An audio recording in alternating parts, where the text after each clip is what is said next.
Muchas gracias por el contacto. Antes que nada, ¿coincidís con el diagnóstico que hace duramente el secretario de Comercio Interior, Roberto Feletti, respecto al componente especulativo de los últimos aumentos de precios, sobre todo de los alimentos?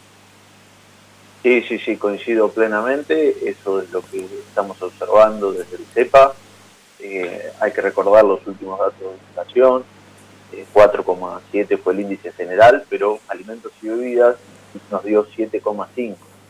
Y más grave aún, cuando desglosamos ese 7,5, observamos que carnes está 6,6 y alimentos, frutas y verduras, nos dio 22,4. Entonces, el mes pasado ya alimentos, frutas y verduras ya había dado similar, 23,6. Ahí hay un pequeño componente de estacionalidad, pero solo de algunos productos. El resto es pura especulación. Para dar un solo ejemplo y continuar con el análisis. El tomate lleva 310% de inflación interanual, de aumento interanual. Eso no es un componente de estacionalidad. Claro. Claramente hay especulación. En cambio, no sé, por ejemplo, el limón, que este mes aumentó 27% mensual, lleva una deflación interanual de 28%. Entonces, este mes aumentó por un componente de estacionalidad, pero en lo que va del interanual bajó el precio.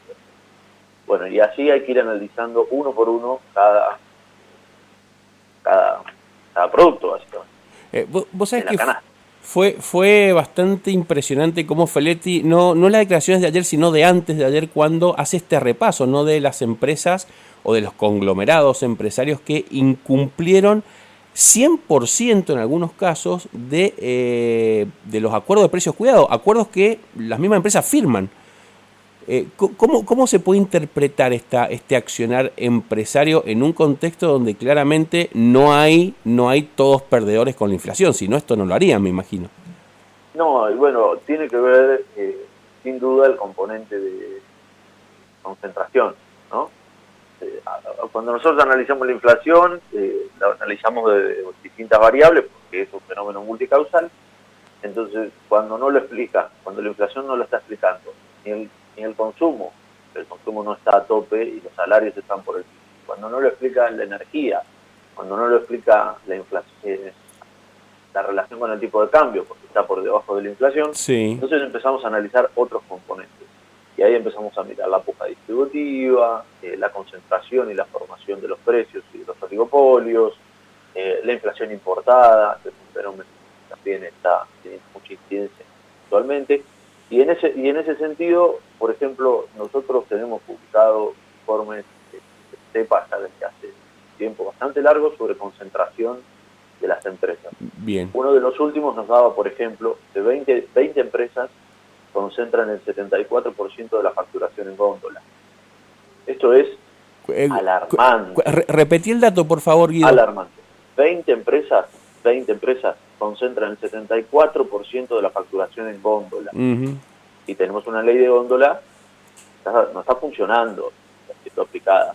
Y en esa misma línea, una sola empresa produce el 70% de las mermeladas de todo el país. Claro. O sea, nosotros vamos a la góndola, ¿no? Pero un montón de marcas. Pero todas esas marcas pertenecen a la misma empresa. Bueno, lo mismo nos pasa cuando vemos los fideos. Nosotros vemos todos los paquetes de fideos, pero salen todas de la misma empresa. El 80% del mercado de fideos, estamos hablando del fideo guisero. Sí, tal cual. El de consumo de todos, depende de una sola empresa, Molino. Con la leche nos pasa lo mismo, con todos los derivados lácteos pasa lo mismo. Tenemos una sola empresa, que es Matelone. Que es la Serenísima, sí. Claro, que representa más del 70% de toda la industria láctea y sus derivados. Entonces, cuando nosotros después observamos que muchos de los precios que más aumentaron este mes y estos últimos días están directamente relacionados con estos grupos concentrados, claramente tiene que ver la formación de los precios producto del mercado concentrado. Y ahí hay me parece que esto es importante destacarlo, hay un elemento del capitalismo que evidentemente no está funcionando, que es de la competencia, claramente. Porque por ahí muchos se llenan la boca hablando del mercado regula todo. Bueno, pero si no hay competencia o hay muy poca competencia, es muy difícil. Es muy cierto lo que decís, y yo lo venía pensando en estos días. Quienes defienden supuestamente las teorías liberales son quienes en realidad defienden tener clientes cautivos con muchas marcas y pocas empresas, y quienes en teoría defienden las políticas heterodoxas son los que están pidiendo que haya más competencia en el mercado, y más, porque si no se puede, los precios no pueden competir. No, sí, bueno, está todo corrido. La escuela, como diría, la escuela del mundo al revés. Vos mencionaste, Guido, el tema de la ley de góndolas, ¿no? Una herramienta que no se está utilizando. En el CEPA, ¿saben qué es lo que ocurre con esa norma? ¿Está para reglamentarse y ponerse en marcha? ¿O qué es lo que está pasando? Hay muchas cuestiones, ¿no? Pero hay una que es muy importante hoy y que no tiene que ver con el análisis económico, sino más bien con el político, que es que, yo no sé si ustedes recuerdan que en el 2015 el control de los precios no los hacían inspectores de la Secretaría de Comercio ni del Ministerio de Economía, los hacía la militancia. Sí, organismos, organizaciones sociales, sí.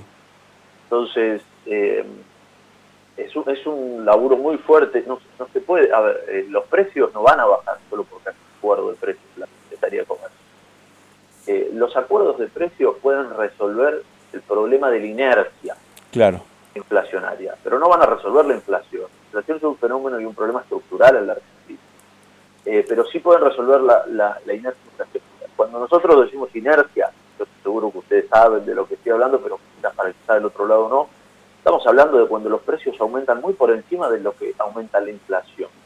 Entonces, si, por ejemplo, nosotros tenemos, vamos a poner un ejemplo, el queso sardo, ¿no? La inflación nos arrojó un 52,3% en febrero. Bueno, el queso sardo está 79,3% del interanual. Claro. Entonces, eso es inercia inflacionaria. Entonces uno va ahí y revisa, ¿qué pasa con tu estructura de costos? Si los salarios no están aumentando más que la inflación, la energía no está aumentando más que la inflación, el tipo de cambio no está aumentando más que la inflación. Entonces, ¿por qué vos tenés casi 20 puntos por encima de la inflación aumentados los precios? Revisás la cadena y ves que es un formador de precios netos. Claro. El 80% de los derivados de los lácteos los producen los precios. Entonces ahí tenés que hacer un acuerdo de precios y controlarlo y seguirlo. Si no, hacemos un acuerdo de precios, pues no lo controla nadie y pasa lo que pasa. Sí, tal cual. Porque la inflación de los asalariados, y ni hablar de los que tienen ingresos no registrados, son los que más padecen la inflación, no es el 4,7, porque ahí entra todo, un coche importado entra ahí, y ninguno de estos sectores padece esa inflación. Sin duda. La inflación de los sectores vulnerables es la de la canasta básica. Nosotros nos está arrojando una proyección que va a dar cercana al 80%. Guido, muchísimas gracias. Ha sido muy amable y súper claro. Hasta cualquier momento. Como para despedirme, si tengo un segundo más, para no dejarlas todas tan pálidas. Decime. El cuarto dato de desempleo, el cuarto trimestre del 2021, arroja un nivel de desempleo excelente.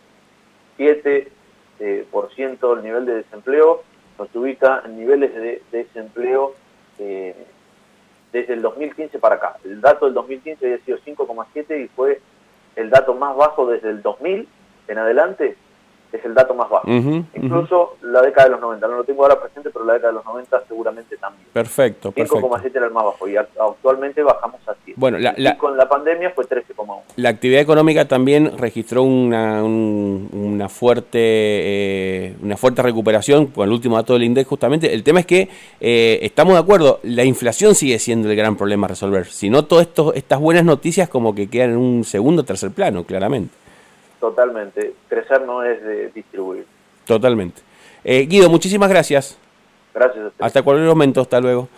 Estamos escuchando a Guido González, analista económico del Centro de Economía Política Argentina, el CEPA, con datos muy interesantes y explicándonos esta cuestión de, primero, la concentración tremenda que hay de formadores de precio en la República Argentina. Y bueno, segundo, hablando de algunas herramientas que podrían empezar a utilizarse, por ejemplo, la ley de góndola. Música, ya volvemos.